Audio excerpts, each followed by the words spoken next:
Hi there, I'm Cotton and welcome back to Cottonhammer. Today we are gonna take another look at one of 40k's loyal creatures, the Cyber-Mastiff. Because to beat the crap out of some wannabe heretic with your shock maul, you first gotta find the bastard. And because they are so cowardly without the Emperor's light, the little buggers try to run away as well. The audacity. Luckily, both of these problems are covered by man's best friend. So, without further faffing about, let's get into the kennel and learn more about the goodest of boys. Are you the little guy making all that big noise? Huh? So, what even is a Cyber-Mastiff? Imagine a Mastiff, but it's actually a T-800 Terminator. And the pet of Judge Dredd. Yeah, that sums it up pretty well. Cyber-Mastiffs are also known under many other names, like Cyberjackal, Killdog, Razorfang, Rending Rover, Mr. Pibbles, just to name a few. No matter the name, they all perform the same tasks, upholding Imperial law and aiding those that serve the Imperium. Each Cyber-Mastiff is made in one of two ways. On some worlds, mostly those that were settled during the dark age of technology, normal Terran dogs still exist. Those are bred, and when they reach adulthood, they are then cybernetically enhanced to become a Cyber-Mastiff. But on worlds where there are no dogs, they will simply build the complete mechanical body. Then they will put a vat-grown canine brain into the mechanical construct. Literally built different. One thing they can build with machines, however, is the canine's incredible sense of smell. So that sensory organ, including all tissue required to connect to the cortex, is also vat-grown. Some worlds have also taken to creating artificial fur to put over the mechanical construct to give them a more comforting appearance. The Cyber-Mastiffs are mainly used by two groups. The first group is the Adeptus Arbites, the de facto police force of the Imperium, tasked with upholding law and order on Imperial worlds. In case of the Arbites, the use is pretty obvious. They are the 40k equivalent of a roided up police dog. The Cyber-Mastiffs serve both to track and find prey, suspects. Yes, just suspects. And when they find the suspect gets torn limb from limb. Okay, not always. Sometimes the Arbites need to capture the suspect alive so they can have a nice chat with him later. Another common use is to hunt down fugitives that have escaped or are attempting to escape the Emperor's justice.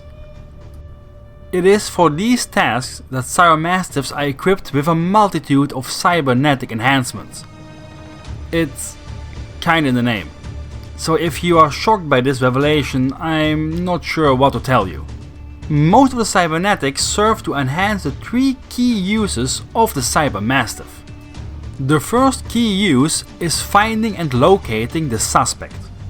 For this, all the sensory organs, which are already formidable on a canine, are even further enhanced. While the main work is still done by the dog's incredible nose, they are now aided by a little databank of scent profiles, which they can use to not just identify and isolate a scent, but even the specific person it belongs to. All this information is brought directly to the handler over a two-way Vox system. Some Cyber-Mastiffs are even equipped with Auspex arrays and other visual aids like heat vision and the likes to further aid in finding fugitives. The second key ingredient to a successful Cyber-Mastiff is to actually catch the suspect once he or she is identified and located. For this, all the limbs and musculature is either enhanced to super canine levels or outright replaced entirely. This gives the Cyber-Mastiff near infinite stamina to run down a fleeing suspect, but also incredible jumping power, which they use to either jump up high onto ledges or stories, or to perform a devastating full-body tackle. Don't forget that these dogs are no more machine than dog, and can easily weigh close to 200 kilograms. That's 440 pounds or 909 Big Macs for my American viewers. So yeah, having 200 kilos barreling into you at over 30 miles an hour is kinda more than enough to knock you over. The third, and at the same time most famous attribute of a Cyber-Mastiff, is their ability to incapacitate whatever fugitive they found and caught up to. For this reason, the entire head, and especially the jaw, is upgraded to include powerful hydraulics and fiber actuators, which are powerful enough to clip even an ogre's arm clean off. Even the teeth can be replaced to serve a particular purpose, like for example solid sharp blades to disarm fugitives that are attempting to fight back. Get it? Disarm? Cause they just snap through your arm? Ah, I'm hilarious. Anyway, another example are rows of small sharp needle-like teeth. These are used to dig into the flesh up till the bone and lock in place to prevent anyone caught in them to be able to flee. Even killing the Cyber-Mastiff wouldn't cause the jaw to let go, since it's now mechanically locked in place. Apart from all these main upgrades, there's also a few minor ones, which are not as standardized but can still appear pretty commonly, like sharpened claws on their paws, or reinforced carbon skeleton, and even additional armor plates over the actual body if a lot of resistance is expected. The most notable of the non-standardized upgrades, however, must be the personal weapons. Some Cyber-Mastiffs are equipped with personal weapons, either mounted on the body or built into the maw of the Cyber-Mastiff. These can range from autoguns and single-shot shotguns to even flamers or fully functional melta guns. These particular Cyber-Mastiffs are used for specific situations. For example, when a fugitive is known to be in a certain building or room but has barricaded the door. So you just send in your Cyber-Pupper and make a new door in the wall with a melta blast. And as punishment for putting the Arbites through all the hassle, you send the Flame Pupper right after. The second group are the Sisters of Silence, the secretive and often shunned order of null and blank females that travel through the galaxy in search of psykers, on board of the dreaded black ships. For some reason, psykers don't like being herded upon the dark and damp black ships. Especially not cause there is a pretty big chance that their purpose in life will be the same as a AA battery. For this reason, the Sisters also use the Cyber-Mastiff to search and find runaway psykers.